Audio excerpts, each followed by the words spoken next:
Grabe, mapapalawi ka talaga dito sa Bye Bye Seafood and Grill. Kaya ihanda na ang sitirisin, ang losartan, tapos yung rosubastatin natin kasi kakain tayo ng seafood.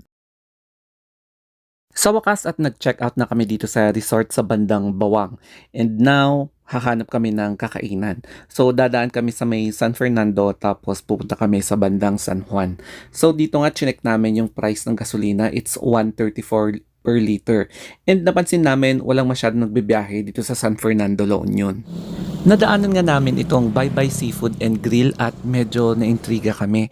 Parang bago to kaya itatry namin ngayon. Location ng Bye Bye Restaurant ay dito sa San Juan, La Union, lagpas lang ng Urbis Tondo and then before sa Bacnotan. And then upon entering dito sa restaurant, ganito yung makikita yung ambience and maraming taong nakapila. O, di ba? So upon checking on the menu, napansin namin na puro bucket yung mga offers nila na promo, no? Good for 2 to 3 or 4 to 6 packs. And then tinanong namin yung best seller at ito yung in-offer niya. Yung ultimate best seller, the original, na seafood feast group of 4 packs. So yan yung in-order namin na hindi siya masyadong mahal. So almost 1,500 pesos. So hindi ko alam kung baka aakyat pa siya or bababa. Kasi nga 'di ba, pamahal ng pamahal yung presyo ng gas ngayon. So, tignan natin kung aakyat or bababa yung price niya. Maganda naman yung service ng mga staff pero ramdam mong nagra-rush sila kasi ang daming pila at yung mga ibang customer nag-aabang ng mga iba na matapos kumain para sila naman yung next. Tapos yung bucket na to ay meron lang free rice at free iced tea katulad nito. So sulit talaga yung 1.5, good for 4 persons. Kaya mas maganda kapag may kasama ka pag pupunta ka dito. Tsaka sinabi ng mga staff sa amin na may waiting time between 30 and 45 minutes. So, umuo naman kami. And yes, nag-abang kami ng ganong katagal na oras, pero dumating siya earlier, parang 20 minutes ata kami nag-antay or 15 minutes. After less than 20 minutes, dumating na nga itong kakainin namin. So, una itong rice and then binuhos na nila itong isang bucket na seafood. O, di ba? So, maglalaway ka talaga. Naka-ready nga pala yung anti-allergy natin, tapos yung mga saltan-saltan, and mga lipin-lipin, tapos yung mga tatin-tatin, kasi alam naman natin na medyo mataas ang kolesterol nito, tapos baka atakihin tayo ng allergy. Budol fight nga pala yung eksena dito, kaya hindi ako gagamit ng spoon or fork. Ang gagamitin ko lang talaga is etong disposable na plastic gloves kasi magkakamay tayo.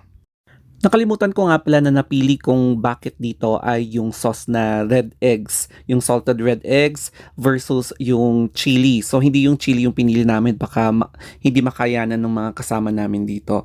So far, gusto ko naman yung lasa niya. So since subjective ito, para sa akin na-satisfy ako sa overall na panlasa. Tapos sulit na sulit yung binayad namin na 1.5, good for 4 packs na may free rice and free drinks na siya.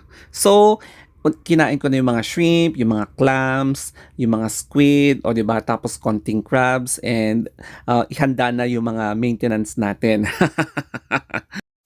Eto nga pala yung aftermath. So, simot na talaga yung kinain namin. O 'di ba? Except yung crabs, hindi namin siya gaanong kinain lahat.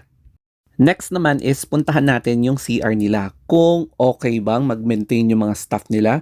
So far, since bago tong restaurant na to, malinis pa naman yung itsura, yung anyo ng CR. So, ganyan yung itsura niya. Simple lang siya pero malinis. Gusto yung tiles, yung mirror. So, parang minimalist yung eksena niya dito. So, approved. So, ang total pala na binayaran namin is 1,699 or 1,700. So, hindi na applicable yung senior citizen card discount kasi nga naka-promo siya. So, eto na. At hindi ko na kinuha yung resibo. So, cravings satisfied at least na-fulfill namin yung kinikrave namin dito sa LU na kumain ng seafood. So, after pumunta dito sa Bye Bye Restaurant, it's about time for us na bumalik na sa Baguio. O, di ba? And kapansin-pansin talaga sa kalsada dito na walang masyadong tao, hindi kagaya dati. So, as you can see, may parts na clear talaga yung kalsada. However, pagdating namin dito sa Urbistondo, kapansin-pansin talaga na mas marami yung concentration ng mga tao dito, mas marami yung mga sasakyan, kasi nga dito yung center ng komersyo sa San Juan, La Union. And ang daming mga establishments dito, kung gusto mo mag-party, kung gusto mo mag-surf, dito yung perfect spot. So anyway, dadaanan lang namin to kasi pabalik na kami ng Baguio and yan, tapos na ang aming bakasyon sa LU. So hanggang sa muli, bye-bye!